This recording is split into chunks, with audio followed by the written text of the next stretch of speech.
The moment your wife calmly tells you she's been sharing her life with your best friend, you don't lose your temper first. You lose the version of your future you thought was guaranteed. Olivia didn't whisper it. She didn't cry. She didn't look ashamed. She stood across from me in our kitchen with one hand wrapped around a mug of coffee that had already gone cold and said, "I'm sleeping with Ryan. If you can't handle it, maybe we should divorce."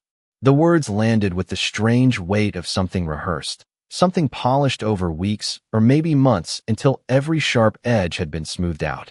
I didn't answer, not because I didn't hear her, but because my mind refused to believe that the woman I'd spent 17 years building a life with had just spoken the one sentence capable of erasing every photograph hanging in our hallway. The refrigerator hummed. The clock above the stove ticked another second. Outside, a lawnmower droned somewhere down the street, as ordinary as any Saturday morning in suburban Ohio.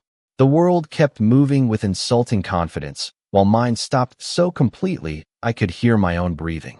Olivia mistook my silence for weakness. She folded her arms and sighed as if she were the exhausted one. "Say something, Ethan." I looked at her face, searching for the smallest hint of regret. There wasn't any. The woman standing in front of me looked familiar, but not recognizable.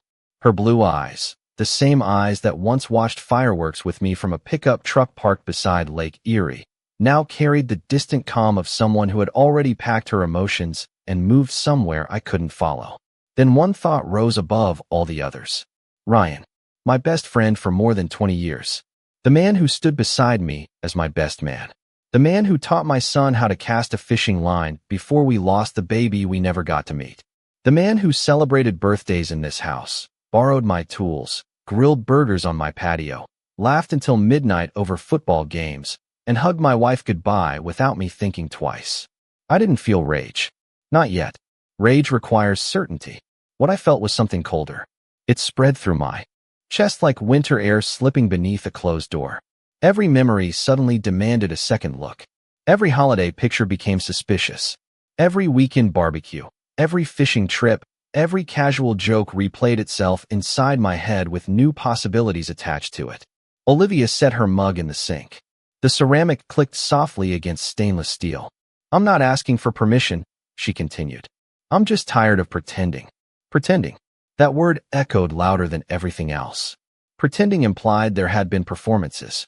Entire months, maybe years, where I had been applauding a marriage that no longer existed. I noticed details I would have ignored any other day. Her overnight bag still rested near the front door from what she'd called a business conference. A faint hotel luggage tag hung from the handle. Her phone rested face down on the counter within easy reach. The wedding ring I had placed on her finger 17 years earlier was still there, catching the morning sunlight as though promises could survive simply because gold doesn't rust. My mouth finally opened. "Since when?" My voice surprised even me.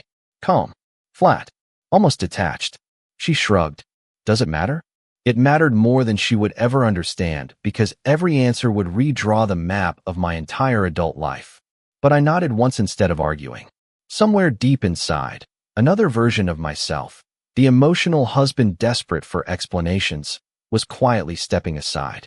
A different man was beginning to take his place. A man who understood that truth was more valuable than comfort. Olivia picked up her purse. "I'm staying with Ryan tonight," she said. "Take whatever time you need." She walked toward the front door without waiting for my response. The door opened. Morning sunlight poured across the hardwood floor. Then it closed behind her with a gentle click, so ordinary no neighbor would have guessed a marriage had just ended inside that house. I stood alone in the silence. My reflection stared back from the dark television screen across the living room. For the first time in 17 years, I realized I wasn't wondering how to save my marriage. I was wondering how long the two people I trusted most had been quietly rewriting my life while I was still living inside the old story. The house sounded different after she left. It was amazing how quickly silence could develop a personality. Every room seemed to carry an echo that had never existed before, as if the walls themselves had been waiting for someone to stop pretending. I walked into the living room and lowered myself onto the same couch where Ryan had watched football with me every Sunday for nearly 2 decades. There was still a faint ring on the coffee table from the mug he always insisted on setting down without using a coaster. I stared at it longer than I should have, Funny how the smallest details become evidence once trust disappears. Ryan and I met when we were both 23 years old at a manufacturing plant outside Cleveland. We were two young guys working overtime, eating vending machine dinners, talking about trucks we could not afford and futures we believed would eventually arrive. He was the first person to shake my hand on my first day. When my father passed away 3 years later, Ryan drove nearly 400 miles just to stand beside me at the funeral. He never asked for recognition. He simply showed up. That was the kind of man I believed he was. When I proposed to Olivia, Ryan was the first person I called. He laughed louder than I did and immediately started talking about bachelor party ideas, even though he knew I hated big celebrations. On our wedding day, he adjusted my tie before the ceremony because my hands would not stop shaking. He whispered, "Relax. You are marrying the best woman in the world." At the time, I believed every word. Looking back now, I wondered whether he had believed them too, or whether he had already begun seeing her differently. Memory is a dangerous thing after betrayal. It refuses to stay in the past. It reaches backward and repaints every moment with darker colors. Suddenly, I questioned every camping trip, every family barbecue, every holiday dinner where Ryan had become almost another member of our household. He knew where we kept the spare key. He knew the code to the garage. He knew my birthday, my favorite whiskey, the stories my mother used to tell about me as a child. Somewhere along the way, familiarity had quietly transformed into access, and I had mistaken that access for loyalty. I stood and wandered through the hallway lined with framed photographs. There we were at Niagara Falls, all three of us smiling into the camera. Another picture showed Ryan helping me install the deck behind our house.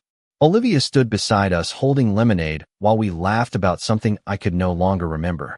There was one photograph from a 4th of July cookout where Ryan had his arm draped across my shoulders while Olivia stood between us holding a tray of burgers. At the time, it looked like friendship. Now I found myself studying the distance between them, the direction of their eyes, the way they smiled. I hated that my own memories had become cross-examinations. I reached the home office and opened the bottom drawer of my desk. Inside sat an old photo album from our early years.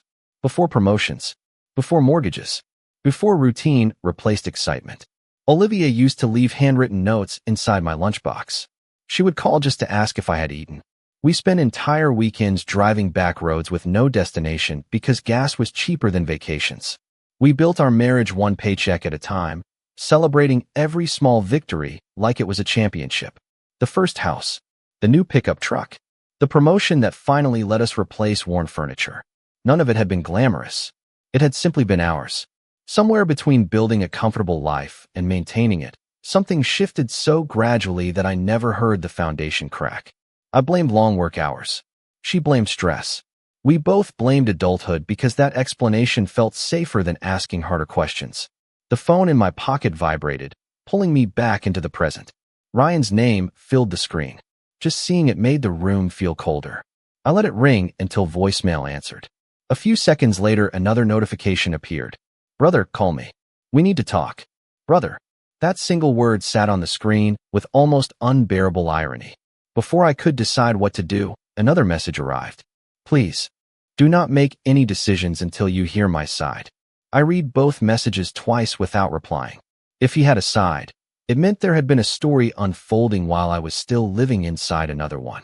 I placed the phone face down on the desk and looked through the office window toward the driveway where Olivia's car had been parked every evening for years. The empty space looked strangely permanent. Deep inside, beneath the grief, beneath the confusion, another feeling quietly settled into place. It was clarity. For the first time since that morning, I understood something important. The truth was no longer hiding. The only question left was how much of it I had not uncovered yet. I did not sleep that night. The digital clock beside my bed marched from 11:23 to 1:48 to 3:16, each minute sounding louder than the last. Every time I closed my eyes, another memory surfaced, no longer innocent enough to leave alone. By sunrise, I had stopped asking whether Olivia had betrayed me. That answer had already been handed to me. The question that mattered now was how long the truth had been hiding in plain sight while I kept calling it coincidence. I poured myself black coffee and sat at the kitchen island where she had delivered the sentence that ended our marriage. Morning light stretched across the countertop, exposing tiny scratches in the granite I had never noticed before. Funny how clarity worked. Once your eyes adjusted to one uncomfortable truth, they started finding dozens of smaller ones. My phone remained silent after Ryan's messages.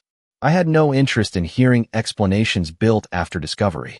If there was a story worth believing, it would exist without anyone rewriting it. Instead of calling him, I opened my laptop and pulled up old photographs stored in cloud backups. Thousands of them. Vacations, birthdays, neighborhood cookouts, Christmas mornings. I enlarged one picture from 3 summers earlier. Ryan stood beside Olivia while I was adjusting the grill in the background. They were laughing about something outside the frame.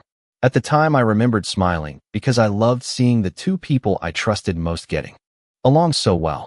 Now I noticed something different. They were already looking at each other before either one smiled. It was only a fraction of a second frozen forever, but once I saw it, I could not convince myself it meant nothing.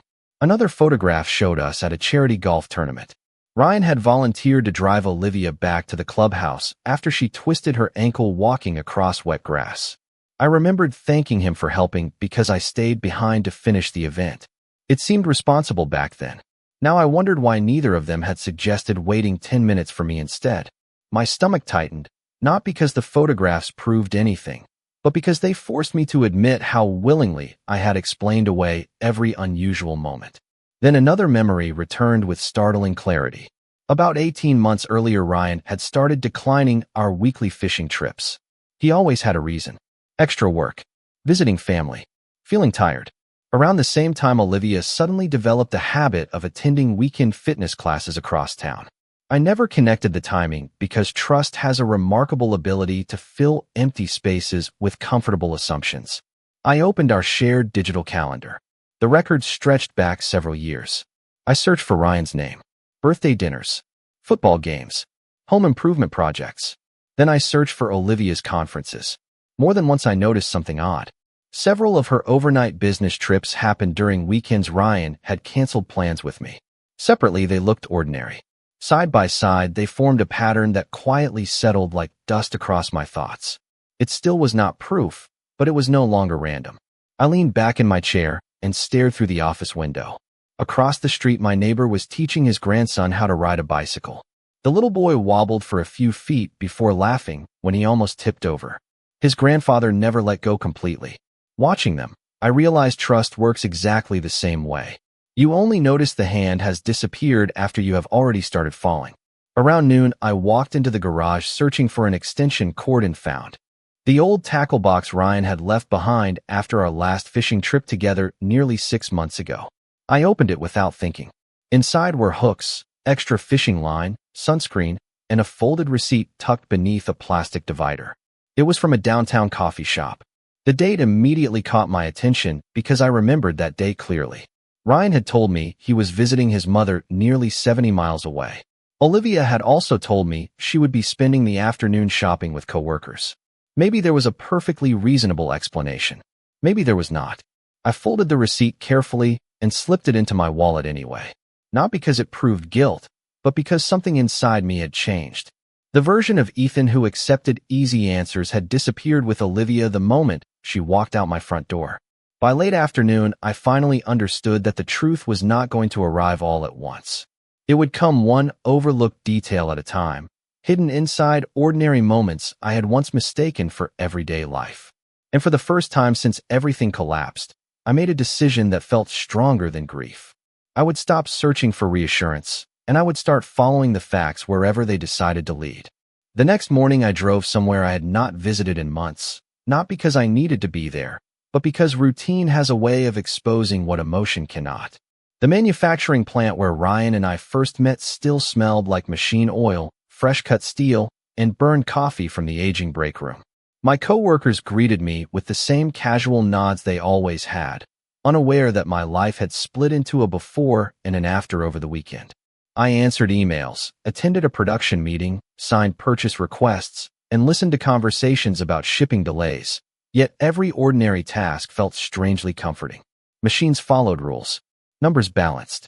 Deadlines either were met or they were not. People, I realized, were far more complicated than production schedules.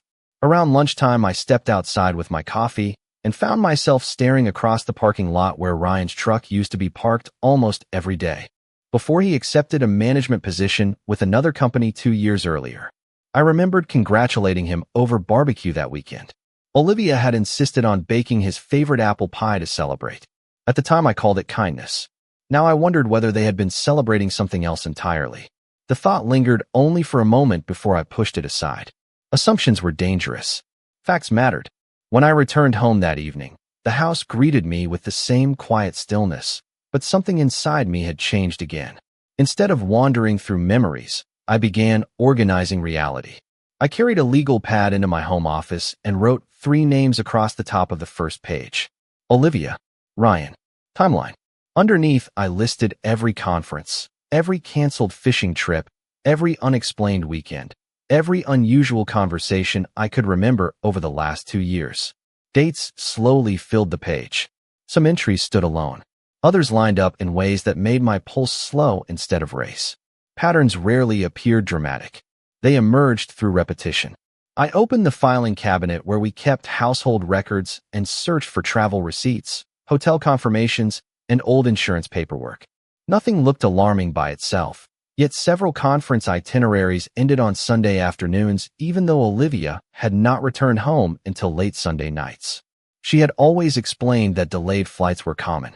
I never questioned it because trust does not demand boarding passes. Then I noticed another small detail. On 2 separate weekends when she claimed weather delays, my credit card records showed no airport parking charges. She had driven herself every time she supposedly flew. It was a tiny inconsistency, almost invisible, but once I found it, I could not ignore it. I did not feel the urge to confront anyone. In fact, the opposite happened. Every new discovery made silence feel more valuable. Answers offered too early often become rehearsed. Facts collected patiently speak for themselves. My phone buzzed again just after 7 o'clock. This time it was Olivia. I watched her name illuminate the screen until the ringing stopped. Hey. Voicemail notification followed almost immediately. I did not play it. 5 minutes later, another message appeared. We need to talk like adults. I stared at those words for several seconds. Adults. As though honesty had simply arrived late, instead of disappearing long ago. I placed the phone face down and continued sorting paperwork. The more distance I created from emotion, the sharper my thinking became. Before going to bed, I logged into our joint financial account. Nothing unusual jumped out until I filtered transactions by location. Several restaurant charges caught my attention. Places Olivia had never mentioned. Downtown cafes. Small waterfront restaurants. Boutique hotels with attached dining rooms. None of the amounts were large enough to attract attention, which was probably why I had never noticed them before. Most had been paid during weekdays while I was traveling for supplier meetings across the state. Once again, there was no single dramatic revelation, only another quiet thread weaving itself into a much larger picture. I copied every date into my notebook without drawing conclusions. Around 10:30, I closed the laptop and stood by the living room window. Rain had begun falling softly across the neighborhood, blurring porch lights into pale reflections on the pavement. I realized something unexpected. The pain was still there, but panic had disappeared. In its place stood patience. Whoever they had become behind my back no longer controlled what happened next. They believed I was sitting alone, overwhelmed by heartbreak, reacting exactly as they had imagined. Neither of them knew that I had stopped reacting altogether. I was observing, listening, recording, and somewhere beyond the rain, beyond the lies, I could feel the complete truth moving quietly toward me, one ordinary detail at a time. 3 days passed before either of them realized I was no longer chasing answers. That alone changed everything. Olivia stopped calling every few hours. Ryan stopped leaving long messages explaining that nothing was as simple as it looked. Their silence told me more than their words ever could. People become impatient when the reaction they expected never arrives. Every morning I left for work at the same time. Every evening I came home to the same quiet house. And every night I added another page to the notebook that had quietly become the most important object in my office. I was no longer trying to rebuild the past. I was documenting it. On Thursday afternoon, my supervisor asked if I could attend a supplier meeting downtown the following week. Normally, I would have checked with Olivia before accepting because we always planned our schedules together. This time I simply agreed. Walking back to my office, I realized how many decisions I had postponed over the years out of habit. Freedom does not always arrive with excitement. Sometimes it arrives disguised as an empty calendar. That evening, I opened the family computer and began organizing digital records into separate folders. Bank statements, travel confirmations, utility bills, insurance documents. Years of ordinary paperwork slowly arranged themselves into a timeline. It felt less like preparing for an argument and more like restoring order after a storm. The more organized everything became, the calmer I felt. Just after dinner, another voicemail notification appeared from Olivia. This time I listened. Her voice sounded composed, almost professional. She said she wanted to discuss dividing our belongings fairly and hoped we could avoid making things complicated. There was no apology, no acknowledgement of the choices that had brought us here. Only logistics. When the recording ended, I sat quietly for several minutes. 17 years together had been reduced to scheduling a conversation about furniture and bank accounts. I deleted nothing. Instead, I saved the voicemail inside a folder labeled Communications. Every interaction now belonged to the record, not to my emotions. Friday morning brought an unexpected surprise. An old coworker named Mark stopped by my office after hearing vague rumors that Olivia and I were separating. He hesitated before speaking, then admitted he almost had not mentioned it. About a year earlier, he had attended a charity fundraiser at a downtown hotel. He remembered seeing Olivia and Ryan there together near the outdoor terrace. He assumed I was somewhere else inside the event because they were talking comfortably and did not seem out of place. At the time, he thought nothing of it. Only after hearing we had separated did the memory return. I thanked him without asking leading questions. I did not want guesses. I only wanted facts exactly as people remembered them. After he left, I quietly added another date to the notebook. Another ordinary moment. Another piece of a picture becoming harder to ignore. That night, I drove past the neighborhood where Ryan rented a townhouse after his divorce several years earlier. I did not stop. I did not slow down.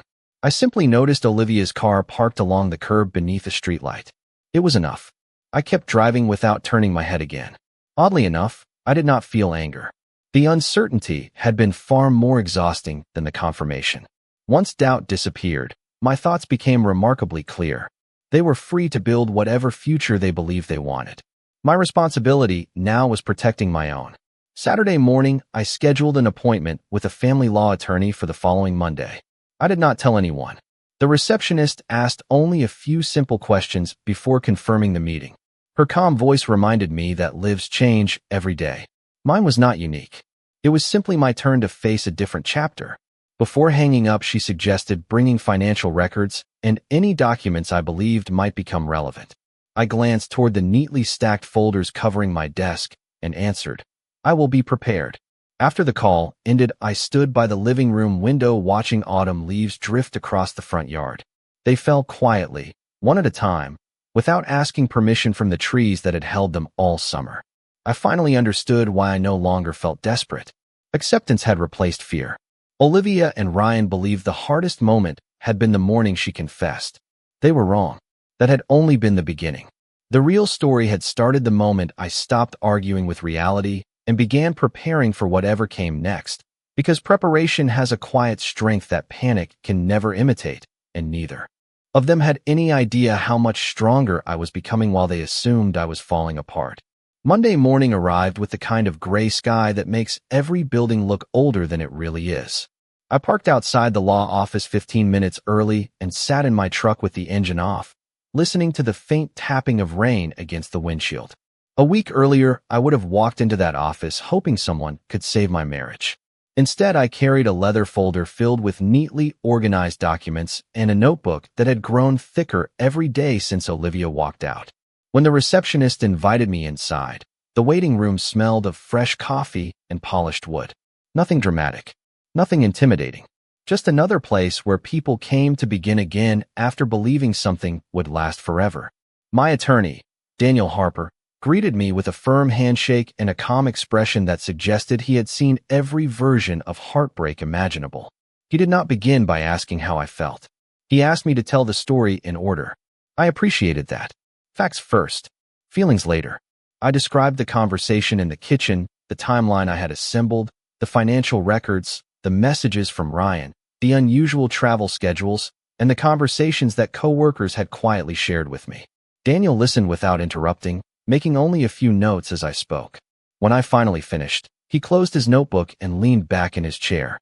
"You have done something most people never manage," he said. "You slowed down before making decisions."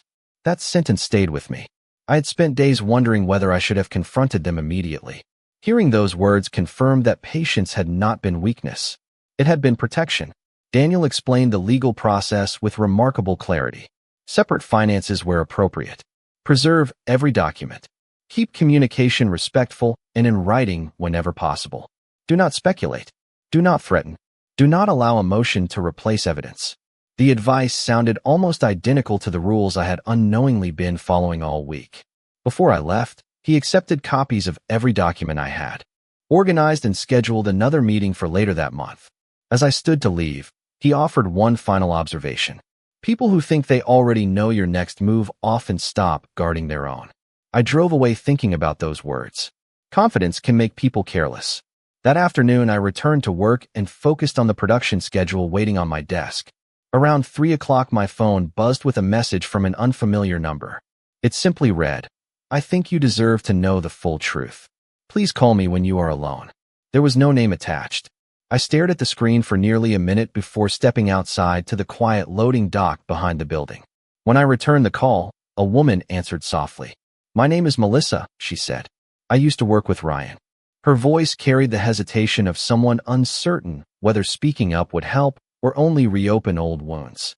She explained that she had resigned from the company several months earlier, but recently heard through mutual friends that Ryan and Olivia were openly spending time together.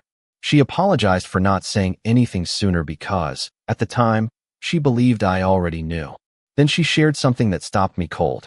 According to Melissa, coworkers had quietly assumed Ryan and Olivia were a couple during several business networking events because they often arrived together after official meetings had ended.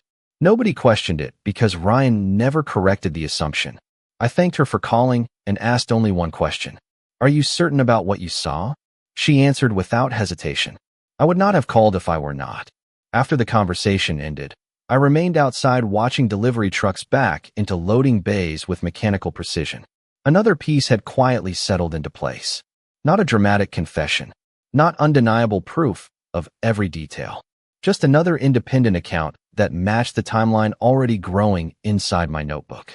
That evening, instead of feeling defeated, I experienced something I had not felt in weeks.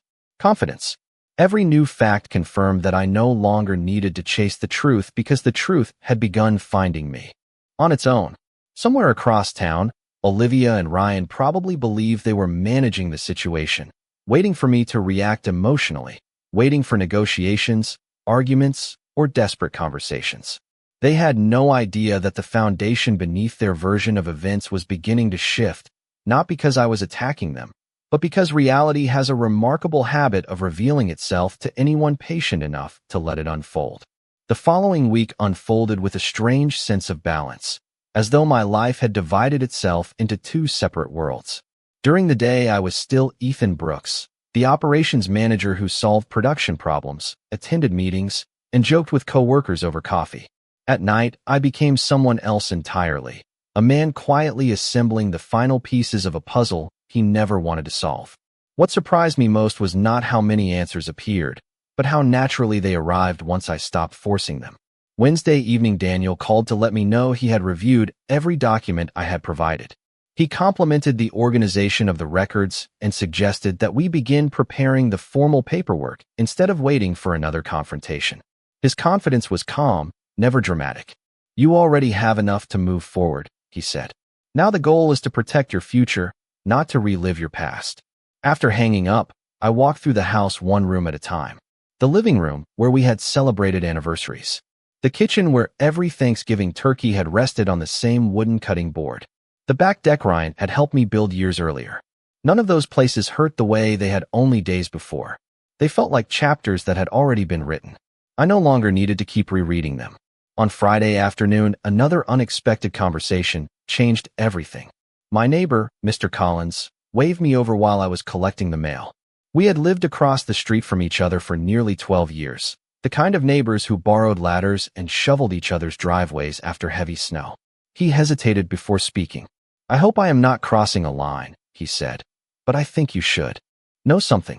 He explained that over the past several months, he had occasionally seen Ryan's truck parked outside my house during weekday afternoons while I was away on supplier visits. Mr. Collins assumed Ryan was helping Olivia with home repairs or dropping something off because Ryan had always been considered part of the family. He admitted the visits seemed unusually frequent, but he never imagined they carried any other meaning. I thanked him sincerely. He looked genuinely uncomfortable, almost guilty for not mentioning it sooner. I assured him he had done nothing wrong. Trust had never been his responsibility. It had been mine. That evening, I wrote one final note inside my notebook, then closed it for what I suspected would be the last time. The pages no longer represented questions. They represented a completed timeline. Every independent conversation, every receipt, every travel record, every forgotten detail now pointed in the same direction. Around 8 o'clock, my phone lit up once again with Olivia's name. This time I answered. For several seconds, neither of us spoke. Finally, she asked if we could meet the following day to discuss everything face to face. Her voice sounded different than I remembered, less certain, almost cautious. I agreed without hesitation. Tomorrow at 10, I said. At the house. She thanked me quietly before ending the call. There was no argument, no accusation, no attempt to reopen old wounds. After the conversation ended, I noticed something unexpected. My hands were perfectly steady. A week earlier, even hearing her voice would have unsettled me. Now it simply confirmed another appointment on my calendar. Before going to bed, I placed the organized folders, financial records, communication logs, and timeline neatly inside my leather briefcase. Not because I planned to overwhelm anyone with paperwork, but because preparation creates confidence. I no longer feared difficult conversations because I no longer depended on them to discover the truth. I already knew enough. The meeting tomorrow was not about learning what had happened. It was about deciding what happened next. Outside, a cool autumn breeze carried dry leaves. Across the driveway, scraping softly against the concrete before disappearing into the darkness. I watched them from the front window until the neighborhood settled into silence. Somewhere across town, Olivia and Ryan were probably discussing what I might say, rehearsing explanations, anticipating anger, perhaps even believing they still controlled the direction of the story. They did not realize the story had quietly changed without them noticing. For the first time since everything began, I was no longer reacting to betrayal. I was walking toward the future with clear eyes, a clear mind, and the quiet certainty that the next conversation would not be about revenge, blame, or emotion. It would simply reveal which version of the truth everyone was willing to live with once there was nowhere left to hide. Saturday arrived with the kind of crisp October air that makes every sound seem sharper than usual. I unlocked the front door just before 10 and set 2 mugs on the kitchen island out of habit, then quietly returned one to the cabinet. Some routines no longer belonged in this house. At exactly 10 o'clock, Olivia pulled into the driveway. She stepped inside wearing the same composed expression she always carried into difficult conversations, but I noticed something had changed. Confidence had been replaced by caution. She looked around the living room as though expecting the familiar comfort of home, yet the room felt different because neither of us was pretending anymore. We sat across from each other at the dining table where we had planned vacations, celebrated birthdays, and balanced family budgets for nearly 2 decades. For a few moments, neither of us spoke. Finally, she broke the silence. She said she knew she had hurt me, but insisted life had become complicated long before she admitted the truth. She talked about growing apart, missed connections, emotional distance, and the slow erosion of a marriage. I listened without interrupting because I had already learned something important over the past week. People reveal far more when they are not being challenged every few seconds.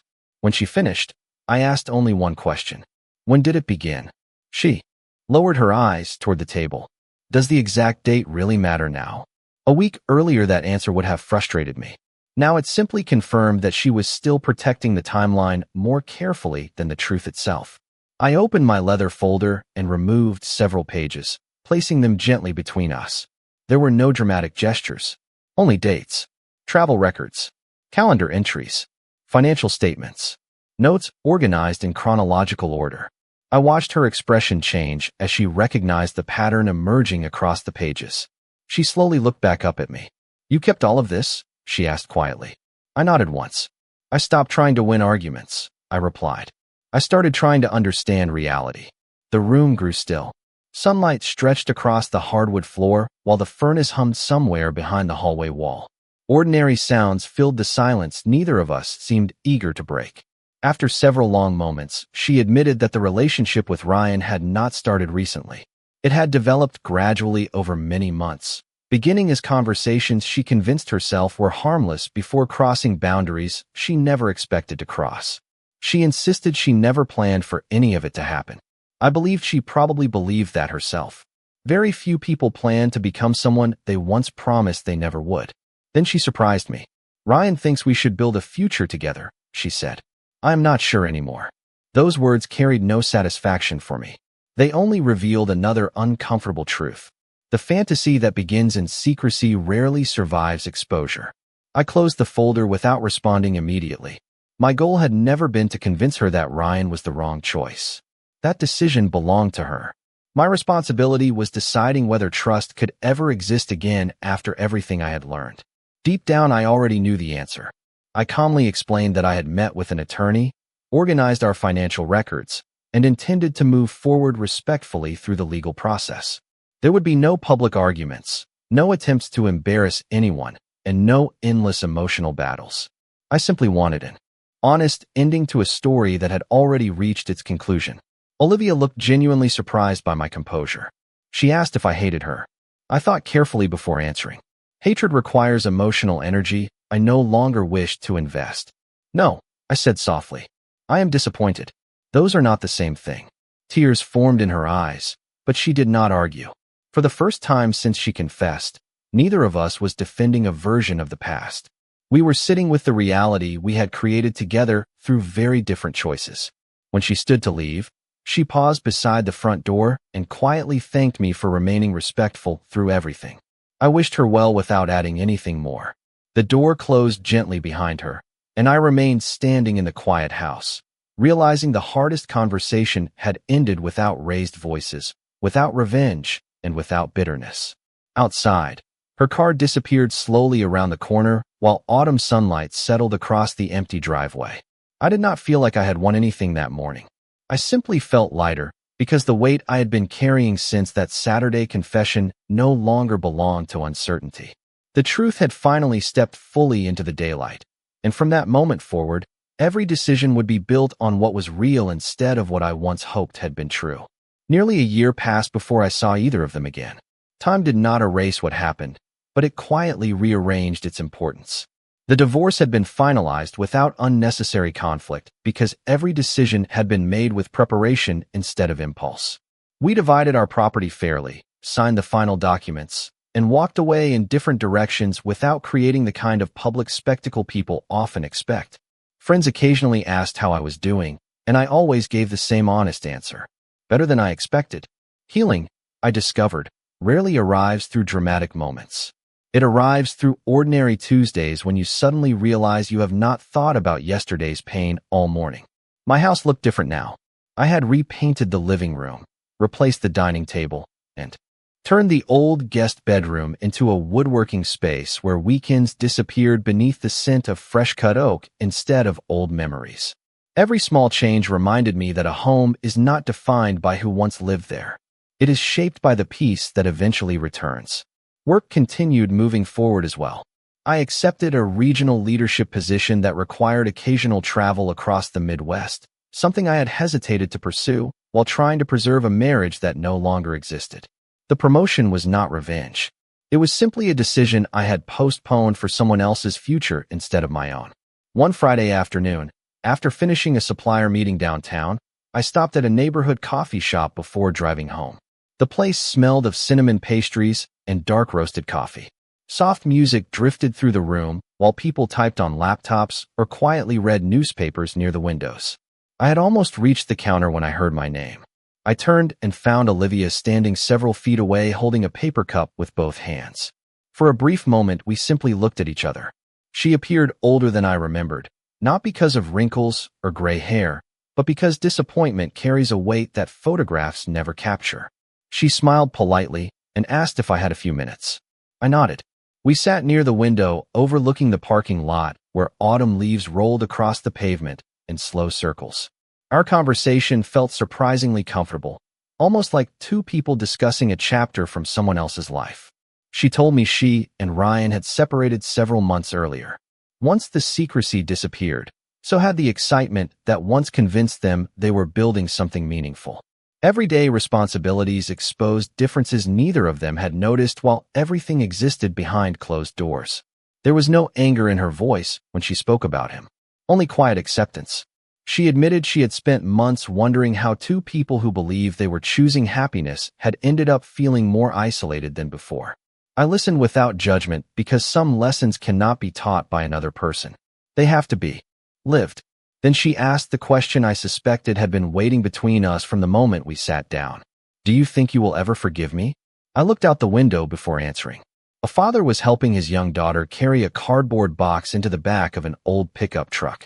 She laughed every time the wind tried to steal one of the loose packing papers.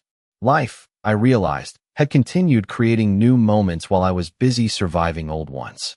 I turned back toward Olivia. I forgave you a long time ago, I said quietly. Not because what happened was acceptable, but because I did not want to spend the rest of my life carrying something that belonged to the past. Tears filled her eyes, but this time there was no attempt to defend herself or rewrite history. She simply nodded. We finished our coffee talking about ordinary things. Work, mutual friends, her parents, my new woodworking hobby.